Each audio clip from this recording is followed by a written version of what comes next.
কয়েকটা fish ফ্রাইয়ের order ছিল আজ, তাই রেসিপিটা তোমাদের সাথে আমি শেয়ার করলাম। তার জন্য অরিজিনাল ভেটকি মাছের ফিলেট নিয়ে নিয়েছি, আর তার মধ্যে দিয়ে দিলাম একটু নুন আর একটু গোলমরিচ গুঁড়ো।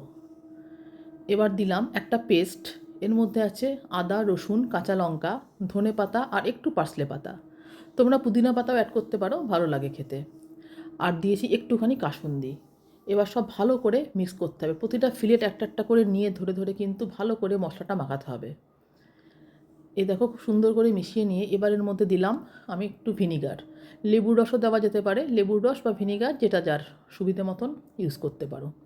এবার ভালো করে সব মিক্স করতে হবে, করে চাপা ঢাকা দিয়ে ম্যারিনেশনের জন্য 30 মিনিটের জন্য মিনিমাম রাখতে হবে, আধ ঘন্টার জন্য। ওভারনাইট রাখলে আরও ভালো, যত রাখবে তত টেস্টটা ভালো হয়। 30 মিনিট পর খুলে আমি ওর মধ্যে ডিম দিলাম আর ময়দা দিলাম। আমি কয়েকটা ফিশ ফ্রাই দিয়ে তোমাদের একটু দেখিয়ে দিচ্ছি, আমার অর্ডারের অনেক আছে ওদিকে, আলাদাভাবে করা হচ্ছে, এটা বাড়ির জন্য কয়েকটা বানালাম আর কি। এবার আমি নিয়েছি প্যানকো ব্রেড ক্রামস, ওটাতেই সবচেয়ে ভালো হয় মানে ফিশ ফ্রাইটা খেতে। নর্মাল ব্রেড ক্রামসেও হয়, অসুবিধার কোনো কারণ নেই, ইউজ করতেই পারো। এবার ব্রেড ক্রামসের মধ্যে আমি একটু নুন আর একটু গোলমরিচ গুঁড়ো মিশিয়ে নিয়েছি। এবার এর মধ্যে ফিলেটগুলো একটা একটা করে নিয়ে ভালো করে ক্রামসে একদম ভালো করে ক্রাম করতে হবে, খুব সুন্দর করে এটা কভার করতে হবে। কিন্তু বারে বারে গোলায় ডুবিয়ে ডুবিয়ে দুবার তিনবার করে আমি করিনি, যেহেতু ওর মধ্যেই মাছের মধ্যেই আমি ডিম আর ময়দা দিয়ে দিয়েছি, কোটিংটা ওখানেই হয়ে গেছে। এবার ভালো করে দেখো ক্রামটা আমি লাগাচ্ছি খুব সুন্দর করে।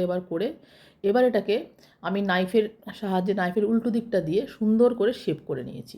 খুব ইজি এটা করা, হাত দিয়ে চেপে রাখবে মাছটাকে, চেপে রেখে চার সাইড থেকে একটু একটু করে এরকমভাবে করবে, দেখবে নিজে থেকে একটা শেপে চলে এসছে। যেমন ইচ্ছা শেপ করা যায়, কিন্তু আমি একদম ফিশ ফ্রাই শেপেই করলাম। দেখো খুব ইজি করা, এটা কোনো কঠিন না, একটু চওড়া নাইফ হলেই এটা কিন্তু হয়ে যাবে। এ দেখো একটা আমার রেডি হয়ে গেল, আরেকটা করছি, দেখো দেখে নাও ভালো করে। ক্রামসটা ভালো করে আরেকটা হাত দিয়ে মিশিয়ে নিয়ে এবার একটা ট্রে বা প্লেটের মধ্যে নিয়ে আবার ওই নাইফের সাহায্যে সুন্দর করে ওটাকে যেমন ইচ্ছা শেপ থাকুক না কেন মাছের, এইটা দিয়ে করলে একদম রেডি হয়ে যাবে। এই দেখো আমি এখানে কয়েকটা করে নিয়েছি, এটাও রেডি হয়ে গেল। এই দেখো কয়েকটা কিলো বাড়ির জন্য আমি 4-5টা করলাম নিজেরা খাবো বলে। এবার আর কিছুই না, কড়াইতে সাদা তেল গরম করে ছাঁকা তেলে মাছগুলো একটু মিডিয়াম টু লো ফ্লেমে কিন্তু ভাজতে হবে, একদম হাই ফ্লেমে ভাজলে এটা খালি কড়া হয়ে যাবে। সুন্দর করে কালার আসলেই দেখো ফিশ ফ্রাই কিন্তু একদম রেডি। একটু কুচো পেঁয়াজ আর কাসুন্দি দিয়ে সার্ভ করে দাও। খুব ভালো হয়েছে খেতে, খুব ভালো লাগে খেতে, বানাবে অবশ্যই। দেখো ভেতরে শুধু মাছ আর মাছ, কোটিংটা ভীষণ পাতলা হয় এভাবে করলে।